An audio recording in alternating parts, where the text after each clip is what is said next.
you have any sort of examples that to say how they were actually trying to say that on your face? Like maybe did they put out a circular, or maybe they came into your class and try to say that, hey, homosexuality is a sin, and I want you all to like go and read the Bible and say pray for your sins and all of that stuff. Did they say anything? Well, I think a few years back it had happened that not directed at specific people, but there were things put out like that. There were these general posters and things put up like that.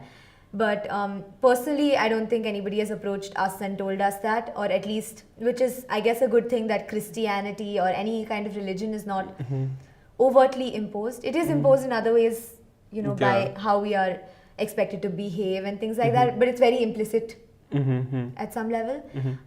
Personally, of course, other people, peers, faculty, react to homosexuality and sexuality in general in their own personal way. I guess at an institutional level, it's not personally targeting people. Exactly. But at a personal opinion level, they do say things. And do you what do you like do students actually be vocal about it and say what you're saying is right or what you're saying is wrong?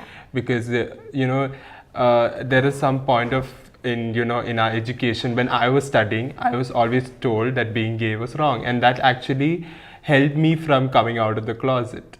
So is there a point where there is students in your college itself who's trying to be like, hey, you know what? Definitely. Okay. But the thing is that there are a lot of discrepancies within that too. I mean, there are a lot of differences of opinion. There's such a huge spectrum of political, social opinions among people themselves, that of course there are going to be some people who oppose and there are going to be some people who agree.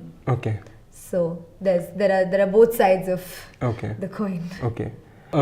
So why don't you give us some like personal instances of people in college coming and telling you, hey, you know what, I don't agree with your sexuality. Have you faced any sort of instances like that? So maybe want to share it with the audience, because usually people won't like relate to you unless they come to know about your personal experiences. So again, it was actually in the middle of a conversation that was already going on, and they were talking about, these people were talking about how it was going to be very uncomfortable because there are so many lesbians here and they are going to randomly get hit on and people are going to make moves on them because... And you're not like that. You don't like just go randomly hit on any girls. That's being a creep. Not everybody's going to be a creep. And like how I told you earlier, like even being a bisexual man, gay men usually like assume that saying that you will cheat or you're not loyal to one partner. Do you face that like when you are dating or when you are in that process of finding finding a partner for yourself? Do you find that? No, not at all. I think that sexuality and loyalty are two like completely different things, and I don't understand why you have to associate one with the other. That's your personal ethics. Right. So coming back to what I said earlier, like what turns you on and what turns you off? Well, what turns me off is condescension. I hate it so much. Give us an example about condescension, like what happened, like no, just people being patronizing towards you and kind of oddly superior. That just turns me off. And what turns you on? What turns me on? Well, people who are nice and I don't know how to say this without sounding discriminatory about it. Smart. But I usually like people who are intelligent, who are ready to strike a conversation rather than it should not be the whole mundane thing about like they should have substance to talk about. And conversation should flow naturally. Exactly. It shouldn't be forced. Exactly. Tell us if you have a type. Do you have a type of a man? Do you have a type of a woman? I have I don't know, my type is just somebody who I connect with automatically. It's more about ideological connection. Oh, okay, okay, okay. My ideologies have to match. That's very important. Yeah.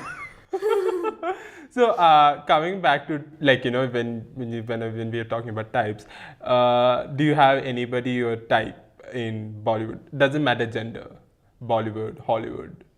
For me, when talking about types, it's really important for me to match ideologies with someone. Okay. But do you have kind somebody? Of a major criterion. Yeah. So I'm talking about films. Like, do you have somebody like that?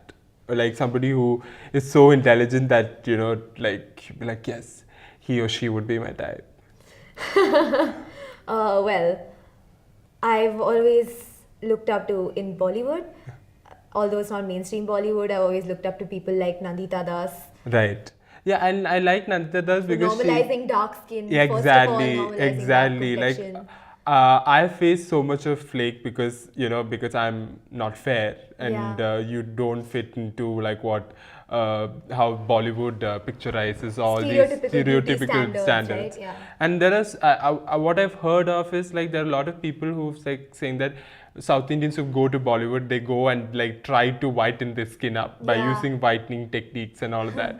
And there are actually actors, who are advocating fairness creams and things like that. Exactly. Which just propagates the idea further. That's when Anahita Das came and said that I'm going against fairness creams. Yeah. And that's really like incredible for her to do that. It is. So yeah. Especially since that would risk her being accepted into mainstream cinema anyway. Exactly. But it's not like she stopped, people stopped giving her roles. Of course, people still give her roles. So I'm glad she's been vocal about it, and that is what matters these days, being vocal about what you feel and what you truly believe in yourself. So yeah. So we all have in our part of our journey that there's this film or there's this book that touched us so deeply that we actually said, hey, this actually gave more sense about my sexuality.